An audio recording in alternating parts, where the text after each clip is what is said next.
ভারত ও বাংলাদেশের মধ্যে বন্ধুত্বপূর্ণ সম্পর্ক আরও শক্তিশালী হবে বলে আশাবাদ ব্যক্ত করেছেন বাংলাদেশে নিযুক্ত ভারতীয় সহকারী হাই কমিশনার মনোজ কুমার।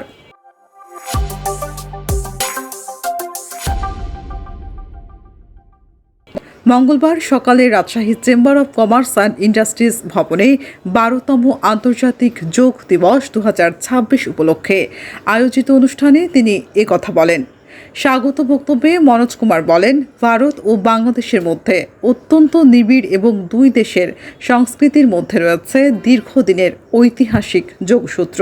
তিনি আশা প্রকাশ করেন, ভবিষ্যতেও দুই দেশ হাতে হাত রেখে বন্ধুত্বের এই সম্পর্ককে আরও এগিয়ে নিয়ে যাবে।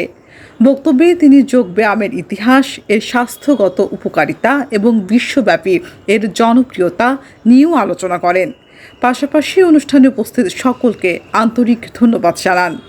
Today we organized 13 days event of International Day of Yoga, which is on 21st June. This is also one of the events, one of the way to further strengthen our relationship between the people of two countries.